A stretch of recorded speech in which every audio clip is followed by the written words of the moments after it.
하겠습니다. 말씀 보시겠습니다. 창세기 22장 13절서부터 18절까지입니다. 구약성경 29쪽 창세기 22장 13절서부터 18절까지 봉독해 드립니다. 아브라함이 눈을 들어 살펴본즉 한 순양이 뒤에 있는데 뿔이 수풀에 걸려 있는지라. 아브라함이 가서 곧 순양을 가져다가 아들을 대신하여 번제로 드렸더라. 아브라함이 그 땅 이름을 여호와 이레라 하였으므로 오늘날까지 사람들의 이르기를 여호와의 산에서 준비되리라 하더라. 여호와의 사자가 하늘에서부터 두 번째 아브라함을 불러 이르시되 여호와께서 이르시기를 내가 나를 가리켜 맹세하노니 내가 이같이 행하여 내 아들 내 독자도 아끼지 아니하였은즉 내가 네게 큰 복을 주고 내 씨가 크게 번성하여 하늘의 별과 같고 바닷가의 모래와 같게 하리니 내 씨가 그 대적의 성문을 차지하리라.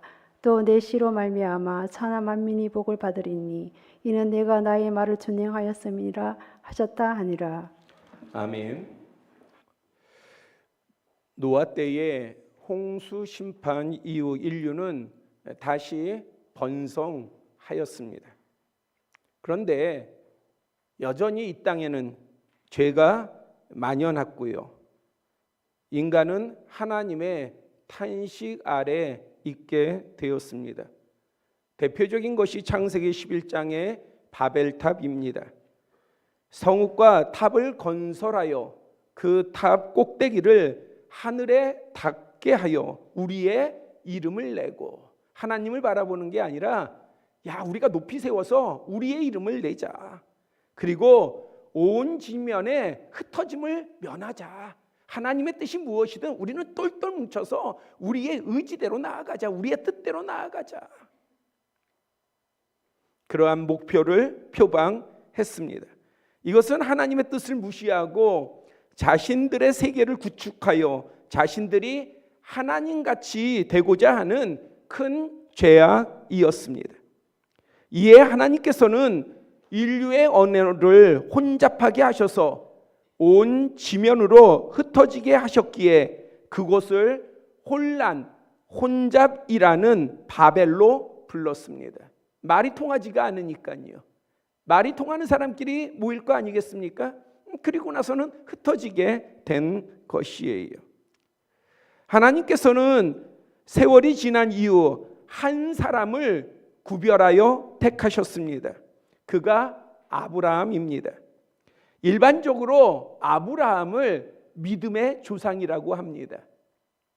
기독교의 믿음의 조상, 유대교의 믿음의 조상, 이슬람교의 믿음의 조상, 다 동일하게 아브라함입니다.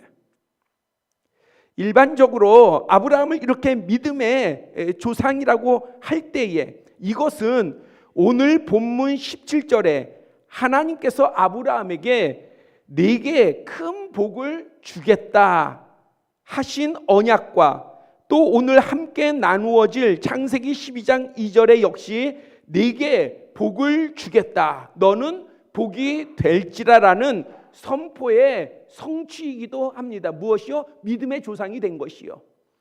복을 받았으니 하나님이 주신 복을 받았으니 그가 오늘날 믿음의 조상이 된 거 아니겠어요?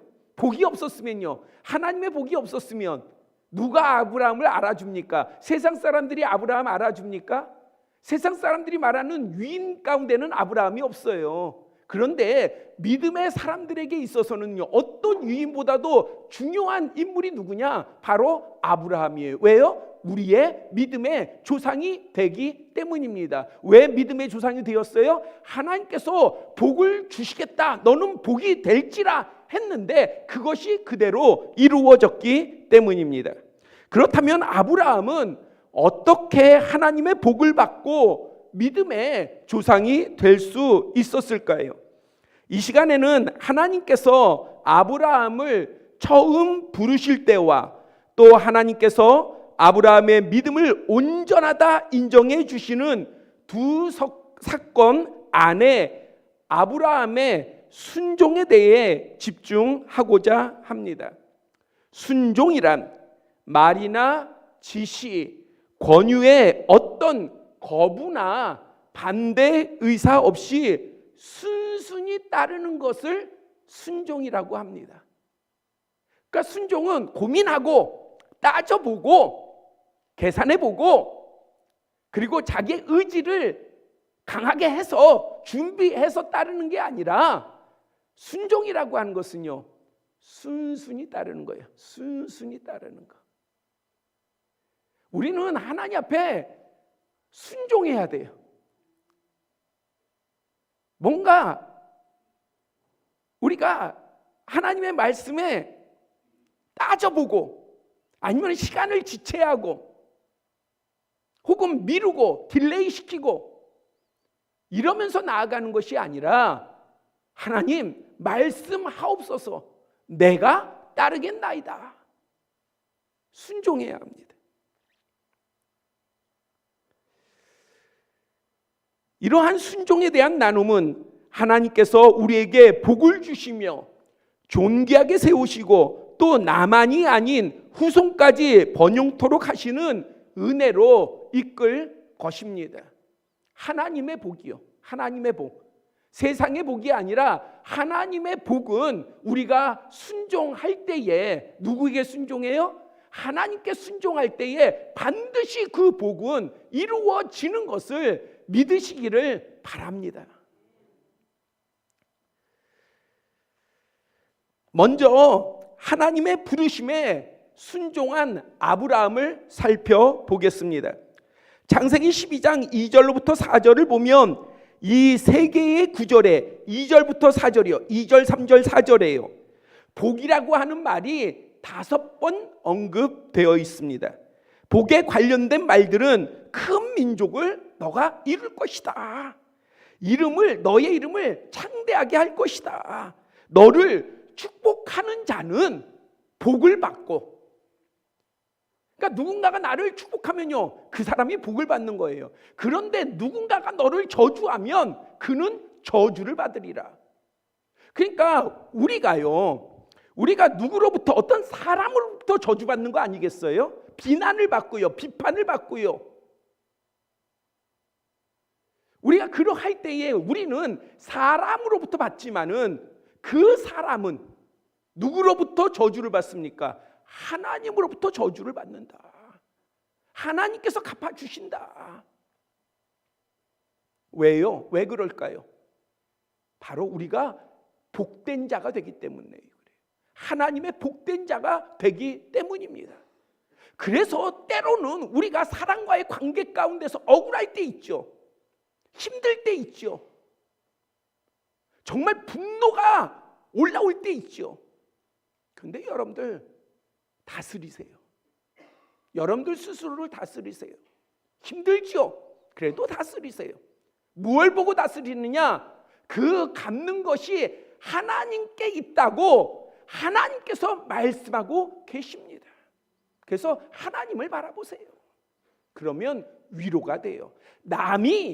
다른 사람이 잘못돼서 하나님으로부터 저주를 받아서 여러분들이 평안한 것이 아니라 나를 기억하시는 하나님을 우리가 바라볼 수 있기에 나를 외면하지 아니하시고 나의 억울함과 나의 슬픔과 나의 고통을 다 바라보고 계시는, 주시하고 계시는 하나님을 우리가 능히 볼 수 있기에, 알 수 있기에 그것이 우리에게 위로가 되고요, 평안이 되고요, 또한 이길 힘이 되는 것입니다. 우리는 그러한 복된 사람입니다. 그럴 뿐만 아니라 땅의 모든 족속이 너로 말미암아 복을 받을 것이다. 여러분들 이 즐거움이 없으세요? 저는 살다 보면 뭐 큰 것은 아니어도 저는 뭐 착해서가 아니라 제 주위에 함께하는 사람들이 형통하고 잘 되면 그것이 되게 기쁘고 즐겁고 감사해요. 반드시 나 때문에 그런 건 아니지만 그래도 참 하나님께서 나를 복된 자 삼으신 것은 나로 말미암아 그러한 일들이 이루어져서라기보다는 이러한 복이 나누어지는 그러한 사람들과 함께 하게 된다라고 하는 사실, 그것을 내 눈으로 목도하고 지켜보면서 하나님 앞에 영광 돌릴 수 있다는 사실이 얼마나 감사한지 몰라요. 얼마나 뜻을 같이 하고요, 마음을 같이 하고요, 하나님의 그 말씀에 맞는 방향을 함께, 비록 힘들 때도 있지만은 그래도 함께 묵묵히 나아갈 때에 하나님께서 형통케 하시고 복을 부어주시고 은혜를 주시고 이기게 하시고, 그래서 좋은 소식들이 나누어지게 할 때에 그것이 얼마나 감사한지요. 그런데 여러분들 기억하세요. 여러분들이 대단해서가 아니에요. 제가 대단해서가 아니에요. 하나님의 언약이 그러하다는 거예요. 너가 복이 될지라. 믿으세요. 여러분들이 예수 그리스도가 여러분들과 함께 계시고 여러분들이 하나님의 말씀 가운데 있다면 여러분들은 하나님의 언약 가운데에 여러분들이 다른 사람이 아니라 여러분들이 복이 되는 줄 믿으시기를 바랍니다. 목사가 이야기해서가 아니라, 교회가 이야기해서가 아니라 하나님께서 여러분들을 향하여서 분명히 밝히고 계십니다. 여러분들은 복이 될 수 있는 줄 믿습니다. 하나님의 언약이에요. 가장 큰 선언이요, 2절 하반절 다시 말씀드립니다. 너는 복이 될지라. 여러분들 모두 복이 되시기를 다시 한번 축복합니다. 이 모든 것은 세상 어떤 존재도 해줄 수 없는 내용이에요. 누가, 어떤 존재가 여러분들을 향해서 야, 너 복이 될지라, 아니 누가 이렇게 얘기해 줄 수 있겠어요? 그냥 하는 말이면 할 수 있지만은 그것을 말하고 그것을 이룰 수 있는 존재는 세상에 어디에 있습니까? 그러나 하나님, 천지 만물을 만드신 창조주 하나님께서는 능히 하실 수, 아니 더한 것도 하실 수 있는 분이 그것을 못 해주시겠습니까? 하나님께서 그 복들을 베푸시기 위해서 아브라함에게 지시를 하였습니다. 그것은 사실 지시라기보다는 하나님의 부르심이에요. 부르심. 그러니까 우리가 문장, 어떠한 말의 문맥과 그 뜻을 보면, 그냥 따져보면 아, 이것은 지시요 명령이에요. 사람이 누구도요 지시나 명령을 좋아하는 사람은 없어요. 지시하고 명령하는 것은 좋아해도 받는 것은 별로 좋아하지 않아요. 그렇죠? 사람의 특징 아니겠어요? 누가 좋아하겠습니까? 다 지시하고 싶고 명령하고 싶지.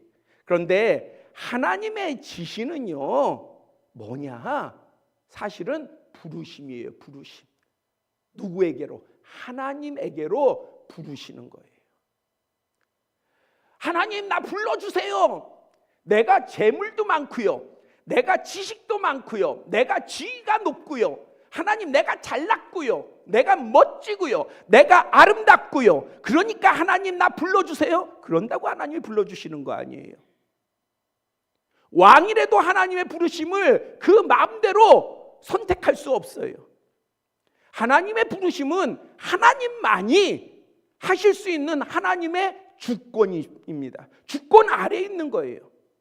그런데 하나님께서 불러주셔요. 누구를요? 야, 아무것도 없는데, 대단하지도 않는데, 높지도 않는데, 가진 것도 없는데, 근데 하나님께서 나를 불러주세요. 근데 제가 잘 인용하는 표현이 있어요. 하나님께서는 어떻게 부르십니까? 너를 지명하여 불렀나니. 그냥 대충 부른 게 아니에요. 하나님은 나를 분명히 아시고 부르신 거예요. 그냥 부르시다 보니까 어쩌다가 내가 걸린 게 아니에요. 하나님은 나를 정확히 알고 계십니다. 나보다 나를 더 잘 아시는 분이 하나님이십니다. 하나님은 그 지식과 지혜 가운데에 나를 불러주셨습니다. 그러면서 하시는 말씀이 너는 너의 고향과 친척과 아버지의 집을 떠나 내가 네게 보여줄 땅으로 가라. 이게 부르심이에요. 근데 보니까 하나님의 부르심, 주님의 부르심은 똑같은 어떠한 두 가지의 의미가 그 안에 포함되어 있는 것을 발견할 수 있습니다. 하나님의 부르심에도 그러하고요. 예수 그리스도께서 제자들을 부르실 때도 마찬가지예요. 뭐라고 그러십니까? 너는 나를 따라와라. 그렇게 말씀하시거든요. 너는 나를 따라와라. 그럼 뭐가 포함되어 있는가? 먼저는요, 떠나는 거예요. 떠나는 거. 예수 그리스도를 따라가려면 내가 지금 있는 곳에서 떠나야 되는 거예요. 하나님께서 아브라함을 부르실 때도 뭘 요구하셨냐? 너 떠나라. 어디를 떠나요? 아버지의 집, 고향 집을 떠나라. 이렇게 말씀하셨습니다. 창세기 11장 31절을 보면은 갈대아인의 우르를 떠나 가나안 땅으로 가고자 했다 밝히고 있습니다. 어디를 떠나요? 갈대아 땅에 우르를 떠났다는 거예요. 그리고 어디로 가요? 가나안 땅으로 갔다. 우르는요, 도시국가를 이룬 수메르인들의 중요한 도시예요. 우리가 뭐 유물 유적들이 발굴되고 나서 이 수메르인들이 대단히 뛰어난 어떤 문명을 가졌다는 사실을 우리가 발견하고 그런 부분들이 알려지지 않았습니까? 벌써 쐐기 문자를 썼고요. 60진법을 썼어요. 우리가 시간이 60분으로 나눠지지 않았습니까? 벌써 60진법을 썼고요. 그 다음에요, 그들은 법을 가지고 있었고 농업, 관계시설도 대단히 뛰어났으며 문화와 상업이 대단히 발달해 있었습니다. 그런데 이들은요, 여러 신들을 섬기는, 여러분들 지구라트라고 하는 뭐 이거는 학자들마다 견해가 다르고 저는 뭐 고고학자가 아니니까 그러한 의견들에 대해서 분분한 거에서는 제가 시시비비를 가릴 수는 없지만은, 그러나 대부분들의 학자들은요, 그 지구라트가 왜 만들어졌는가, 왜 세워졌는가, 그것이 신전의 의미가 강하다라는 게 대다수의 학자들의 의견 아니겠어요? 그리고요, 그 당시에 신화에 대한 신화, 신들의 세상에 대한 이야기들, 이러한 것들도 대단히 체계적이고 정교했습니다. 그 당시에 어떤 지식이나 문화의 수준으로 볼 때는 대단했다는 것이죠. 즉 하나님께서 아브라함에게 떠나도록 하신 고향과 아버지의 집은요, 매우 발달된 도시예요. 그래서 누구나 다 살고 싶어하는 그러한 도시예요. 제가 예전에 연희동에 살 때 친구 집이 능곡에 있었어요. 능곡. 그래서 친구를 방문할 기회가 있어가지고 제가 능곡에 와서 친구가 다니는 교회에 갔어요. 그랬더니 저를 소개하더라고요. 저를 소개하는데 어떻게 소개하느냐? 서울에서 온, 서울에, 아니 지금 서울이나 능곡이나 지금은 우리가 서울 어떤 지역보다도 저는 지역 가가지고요, 지방 가잖아요. 그러면은 저 서울에서 왔습니다. 서울에서 오셨어요? 그럼 서울에서 왔습니다. 얘기 안 해요. 일산에서 왔습니다. 그래요. 일산에서 오셨어요. 그래요. 왜? 일산도 브랜드 가치가 그래도 좋으니까 그럽니다. 근데 예전에는 이 능곡이더라도 예전에 비둘기호 다니고 막 달리고 그럴 때 제가 연희동에서 왔다니까 서울에서 왔습니다. 그러더라고요. 제가 대구 갔을 때도 마찬가지예요. 제가 서울 말씨를 쓰잖아요. 차에서 여기 대구 분들 계시지만은 제가 버스에서 서울 말씨 쓰잖아요. 그러면 그 버스에 탄 사람들이 다 나를 봐요. 서울 말씨 쓴다고. 그러니까 뭔가 큰 도시, 뭔가 발전된 도시, 그런 데서 있으면 뭔가 좀 더 자부심이 생기고 어깨가 으쓱하지 않습니까? 그것이 보통 사람들의 다 심리 아니에요? 그런데 하나님께서는요, 그렇게 발달된 도시고 누구나 다 거주하고 싶고 살고 싶어하는 곳이지만은 그곳이 어떤 도시라고요? 우상의 도시예요. 그러니까 하나님께서는 떠나라 하신 거예요. 그렇다고 한다면 떠나는 게 쉽겠습니까? 떠나는 게 쉽겠어요? 결코 떠나는 게 쉽지 않아요. 그런데 아브라함은 떠났어요. 왜 떠났어요? 그것이 선택의 문제가 아니라 하나님의 말씀이니 순종한 거예요. 하나님의 말씀이니 순종한 거예요. 우리가 이러한 것을 볼 수 있는 믿음을 가져야 돼요. 예, 하나님, 내가 다른 것이라고 한다면 그렇다면은 내가 고민하고 염려하고 따져볼 겁니다. 그러나 하나님의 말씀 이오니 내가 따르겠습니다. 이것을 보일 수 있어야 하는 것입니다. 하나님의 놀라운 복을 받기 위해서는 고향과 친척과 아버지의 집을 떠나야 합니다. 하나님께서 떠나라 하시니, 우상의 도시를 버려라 하시니 버려야 합니다. 이에 대해 여호수아서 24장 2절 3절에서는요, 이스라엘의 하나님 여호와께서 이같이 말씀하셨다. 옛적에 너희의 조상들 곧 아브라함의 아버지, 하란의 아버지, 아브라함과 하란이 형제예요. 그 아버지 데라가 강 저쪽에 거주하여 다른 신들을 섬겼으나 내가 너희의 조상 아브라함을 강 저쪽에서 이끌어 내었다. 보증하고 있습니다. 그러니까 우상을, 아브라함의 아버지 데라도 저쪽에서 이방신을 섬겼는데, 우상들을 섬겼는데, 내가 너희의 아버지 아브라함을 그 강 저쪽에서부터 이끌어 냈다. 그곳을 떠나도록 했다. 이렇게 보증하고 있는 것입니다. 그렇다면 하나님의 복을 사모하는 우리도 온갖 우상으로부터 떠나야 합니다. 그것은 잡신들만 뜻하는 것이 아니에요. 우상이라고 하는 것이 여러 가지 모양의 잡신들 있지 않습니까? 뭐 흔하게는 다리요 해일 수도 있고 뭐 여러 가지 형상일 수도 있지만은 이러한 잡신들을 떠나는 것만 뜻하는 것이 아니에요.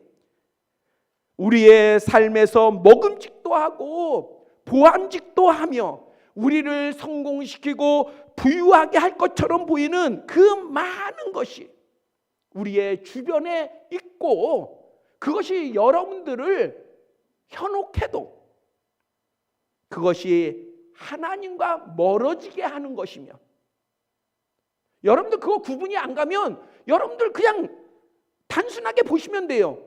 이러한 것들이 하나님으로부터 멀어지게 하는 것이며, 하나님의 말씀을 흐리게 하는 것이며, 여러분들의 믿음을 소멸시키는 것이면 떠나야 되는 거예요.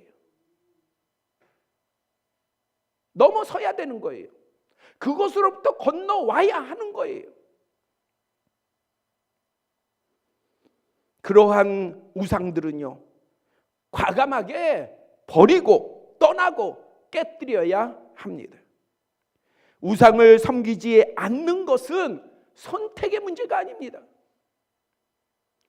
세상의 다양한 우상들은 사람들에게 잠시 잠깐의 기쁨과 만족, 희망을 줄 수 있어요. 잠깐 줄 수 있어요. 안 주는 거 아니에요. 그러니까 사람들이 미혹되지요. 그러나 그것은요, 시간이 정해져 있어요. 어느 정도인지는 여러분들이 예측은 못할지 모르지만 분명한 것은요, 그러한 것들은, 그러한 복은, 그러한 기쁨은 한계가 있어요. 정한 부분이 있어요. 그것이 지나면은요, 다 사라져 버려요. 다 사라져 버려요.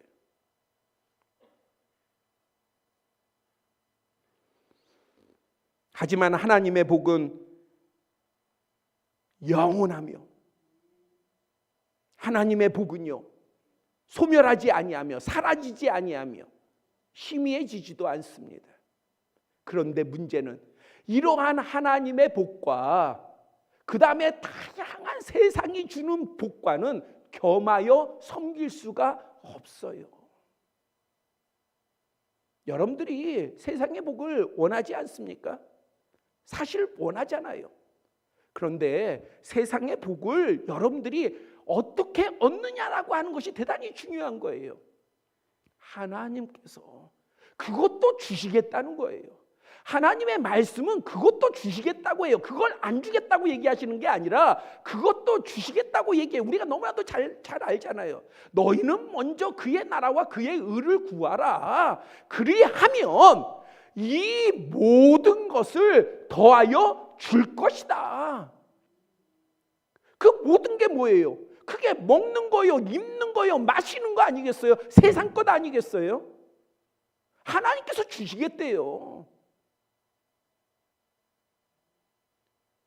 솔로몬이 하나님 앞에 무엇을 구합니까? 하나님께서 백성들을 맡기시고 나라를 맡기시니, 그러니 그 당시에는 재판이라고 하는 것이 대단히 중요했어요. 왕에게 있어가지고 가장 민감한 부분이 재판을 잘하는 거였어요. 그러니까 솔로몬이 나라를 다스리기 위해서, 이 재판을 잘하기 위해서는 지혜가 필요했던 거예요.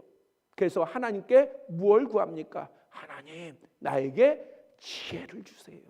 누구를 위해서요?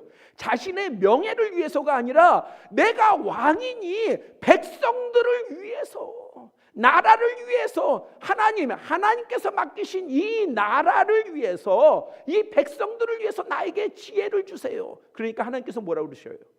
야, 네가 부를 구하지도 않고, 재산을 구하지도 않고, 명예를 구하지도 않고, 장수 오래 살기를 구하지도 않고, 내가 맡긴 나라를, 백성들을 위해서 지혜를 구하였으니 참 네가 선하다, 좋다. 네가 구한 것이 참 좋다. 그러니 이제 내가 너에게 지혜만이 아니라 너에게 권세도 주고 재물도 주고 명예도 주고 다 주시겠다는 거예요. 세상 사람들이 바라는 거 다 주시겠다는 거예요. 우리가 하나님의 뜻을 알고 하나님의 것을 바라보면서 하나님의 것을 먼저 행하면, 그러면 하나님께서는요, 그것을 보시고 하나님이 작정하신 바, 하나님의 예비하신 바를 다 주시겠다고 하는 겁니다. 그런데 이것은요, 우리가 이렇게 행할 수 있는 것은 우리의 지식으로 안 돼요. 우리의 의지로 안 돼요. 뭐로 가능합니까? 믿음으로 가능한 거예요. 믿음이 있어야 할 수 있어요. 믿음이. 그래서 우리가 믿음이 있어야 하는 거예요. 믿음.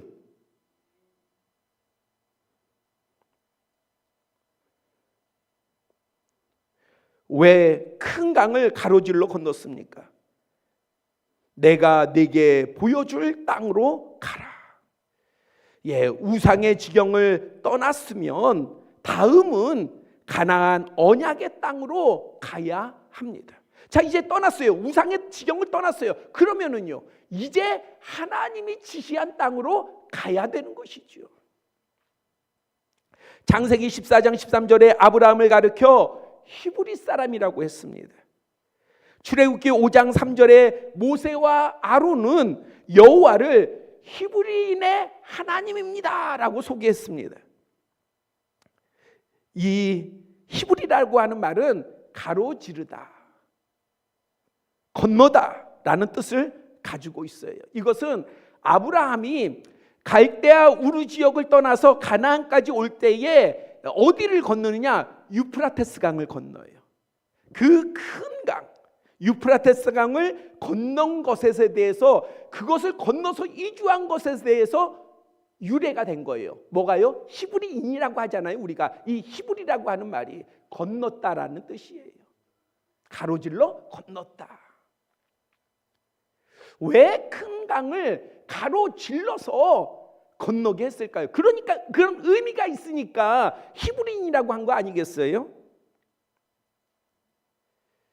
바로 하나님께서 보여준, 하나님께서 지시하신 그 땅을 가기 위해서 큰 강을 건너도록 하신 것입니다. 우리도 하나님께서 언약하신 가나안을 향해 가로질러서 건너서 가야 합니다. 애굽에서 여러 우상들 아래 노예 생활하며 아들이 태어나면 죽일 수밖에 없는 사망의 그늘에 있었던 히브리 백성들이 그곳을 벗어나기 위해서 출애굽을 할 때에 그들은 건너야 했어요. 그들은 가로질러 건너야 했어요. 어디를요? 홍해를요. 홍해. 붉은 바다인 홍해를 가로질러 건넜습니다. 그러므로 더는 애굽의 권세가 그들을 따라오지 못했습니다. 어디를 건넜기에요? 홍해를 건넜기 때문에. 만약에 땅으로 계속 갔었으면요, 애굽의 그 권세가 계속 따라왔을 거예요. 그런데 홍해를 건너버리니까 더 이상 따라오지 못한 것입니다. 고린도전서 10장 1절 2절은요, 이 일을 세례와 연결짓고 있습니다. 오늘 우리도 예수 그리스도의 보혈의 강을 지나서,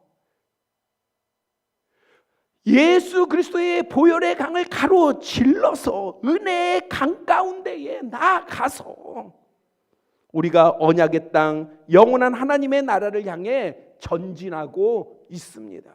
내가 하루 살면 하루 더 하나님 앞에 나아간 거야. 하나님의 나라에 좀 더 가까이 나아간 것입니다. 끝까지 가야 해요. 중간에 포기하지 말고 끝까지 가야 합니다. 여러 시험과 미혹이 있고 시련도 따르르지만 되돌아서지 아니하고 멈추거나 포기하지 말고 우리는 계속해서 진행해 나아가야 합니다. 어떻게 가능할까요? 히브리서 11장 8절은 이렇게 증거하고 있습니다. 믿음으로 아브라함은 부르심을 받았을 때에 순종하여.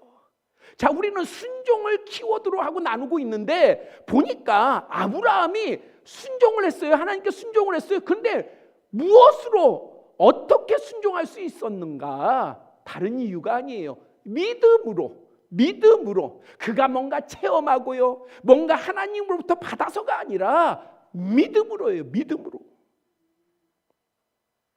믿음으로 아브라함은 부르심을 받았을 때에 순종하여 장래의 유업으로 받을 땅에 나아갈새 보니까요, 갈 바를 알지 못하고 나아갔다.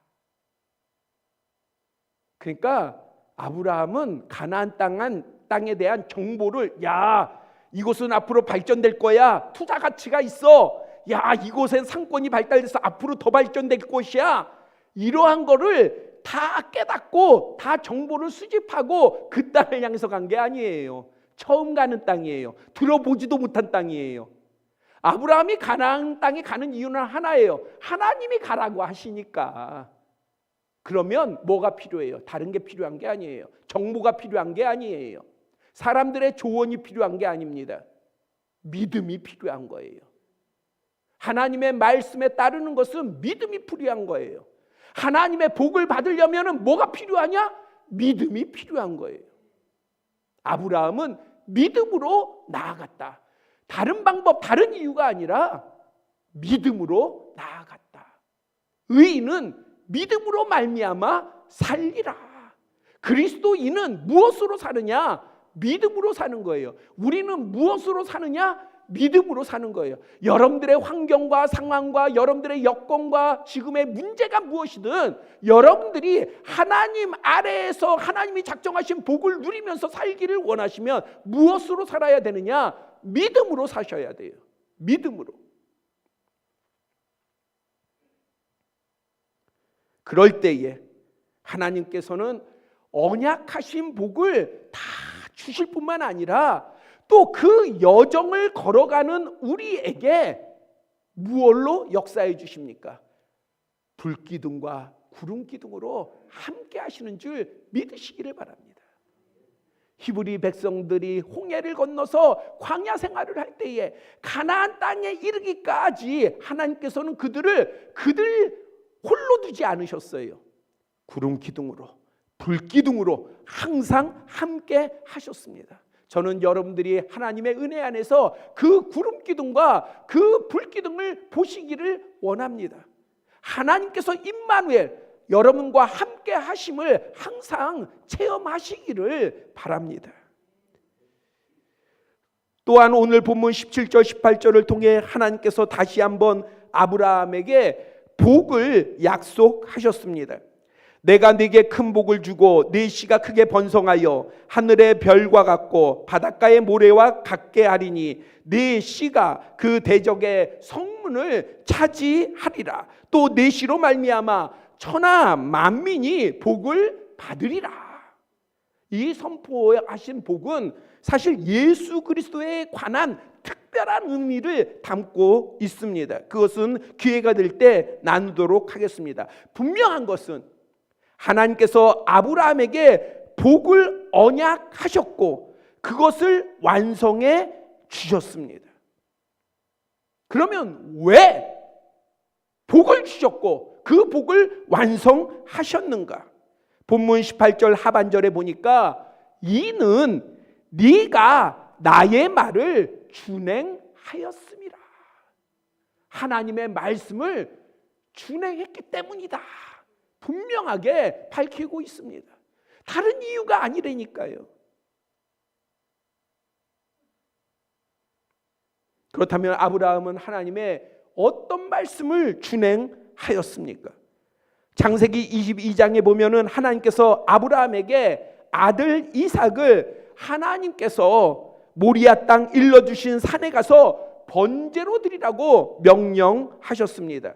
네 아들 사랑하는 독자 이삭, 하나님께서는 이삭이 아브라함에게 얼마나 중요한, 그리고 아브라함이 얼마나 아끼고 사랑하는 존재인지를 하나님이 모르신 게 아니라 아셨어요. 알고 계셨어요. 그런데 하나님께서 빼앗으려고 하세요. 그 아들을 빼앗으려고 하세요. 야, 번제로 드려. 각을 떠서 불살라서 죽여서 드리는 거 아니겠어요? 하지만 아브라함은요, 그 말씀에 어떤 원망, 불평도 없이 이유도 묻지 않아요. 하나님께서 약속대로 내 아들을 주셨는데 왜 이렇습니까? 묻지도 않아요. 따지지도 않아요. 뭐만 해요? 그냥 순종해요. 왜요? 하나님의 말씀이니까. 하나님은요, 창조주 하나님이시요 전능하신 하나님이시니까 그 하나님이 말씀하시니 물을 게 없는 거예요.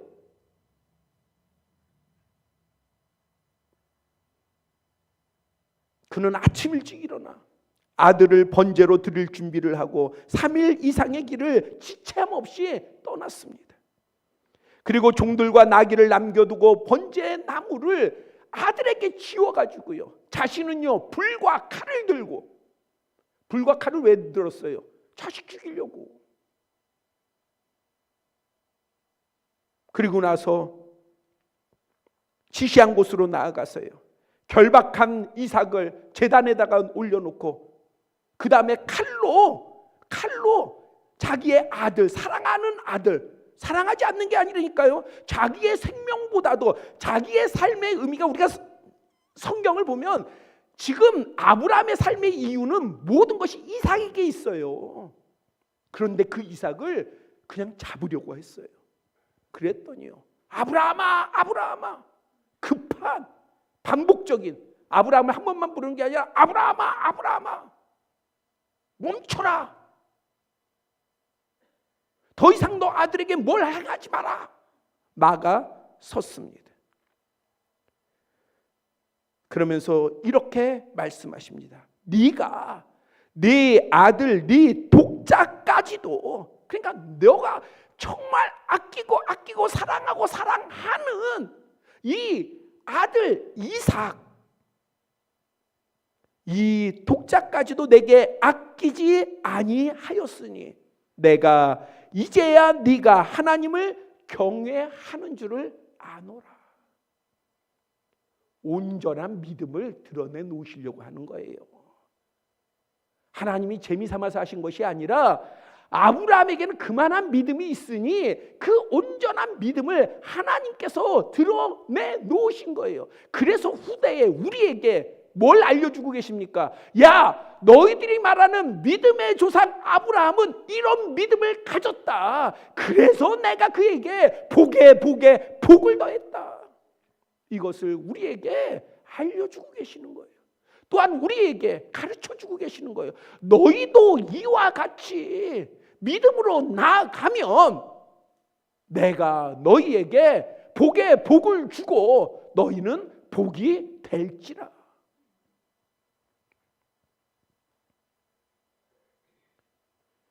히브리서 11장 17절은요. 아브라함은 시험을 받을 때에 믿음으로 이삭을 드렸다. 믿음으로 드린 거예요. 19절은요.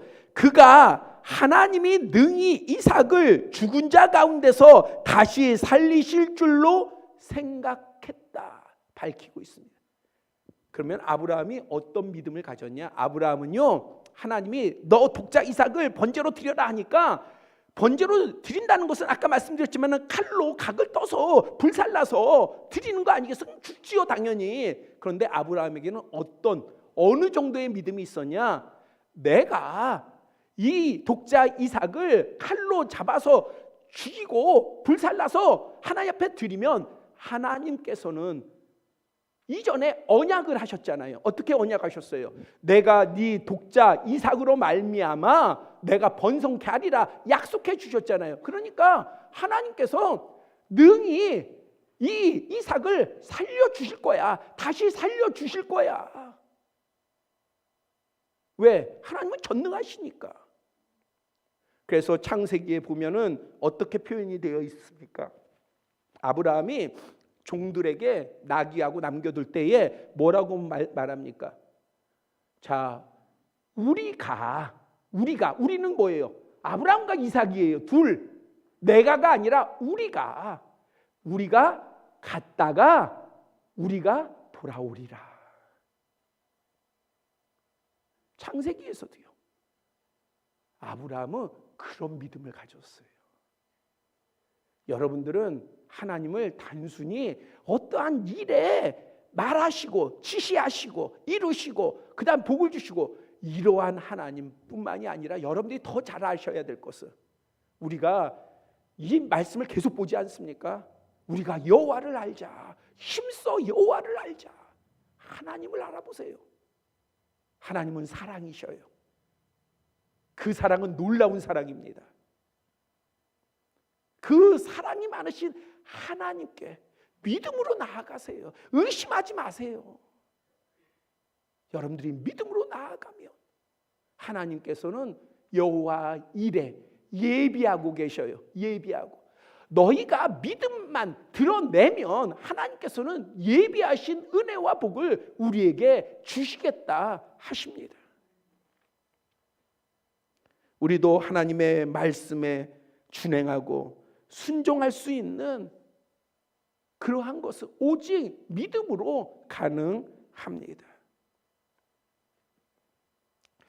지금 나라가 되게 어수선하고 세계 정세도 되게 불확실성에 놓여 있습니다. 특히 우리나라는 남과 북이 대치하고 있습니다. 목사님들이 모여가지고 뭐 여러 이야기를 하다가 그런 얘기를 한 적이 있어요.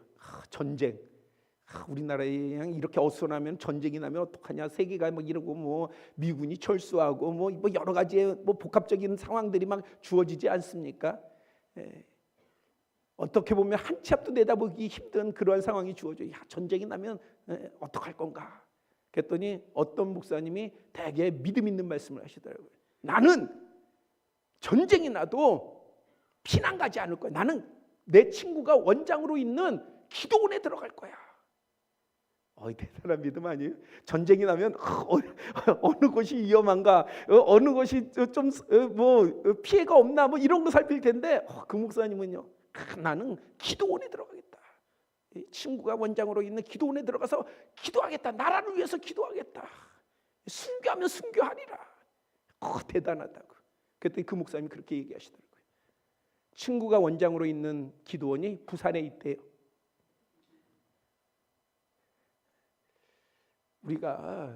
우리의 믿음이라는 게 참 그래요.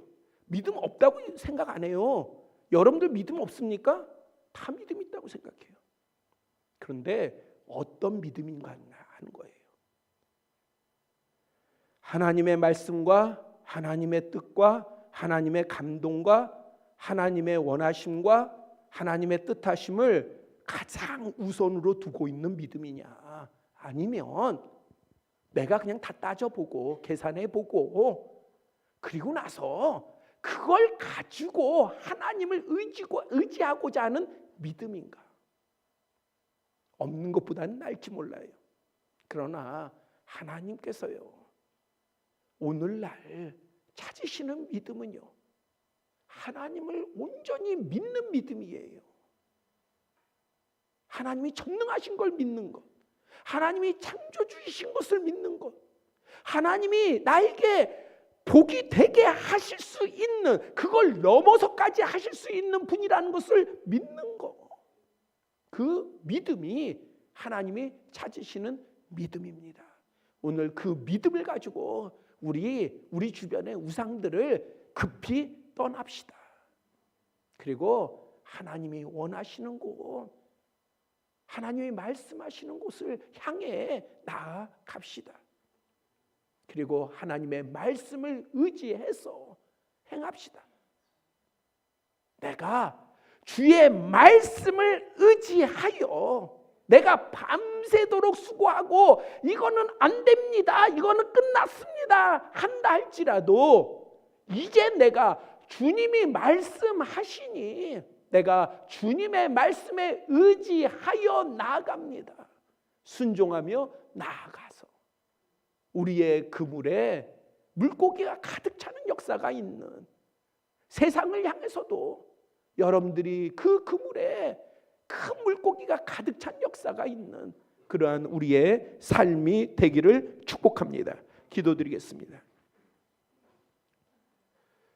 아버지 하나님, 우리에게 믿음의 믿음을 더하여 주시옵소서. 정말 우리가 믿음으로 살기를 원합니다. 세상의 귀를 열고 마음을 열고 여러 가지를 듣고 보면 우리의 믿음은 점점 쪼그라듭니다. 아버지 하나님, 세상에 보여지는 것을 의지하지 말게 하여 주시고 하나님의 말씀을 사모하게 하여 주시며 기도하게 하여 주시오며 그리하여서 하나님으로부터의 믿음을 더욱더 굳건하게 해서 우리가 믿음으로 나아가는 까닭에 하나님께서 우리의 각자를 지명하여 부르시고 그 작정하신 바 되는 복을 우리가 그대로 받는 그러한 은혜가 우리 모두에게 있게 하여 주시옵소서. 그 은혜로 말미암아 기쁨과 즐거움과 감사로 살아가는 우리 모두가 되게 하여 주시옵소서. 예수 그리스도의 이름으로 기도드렸사옵나이다. 아멘.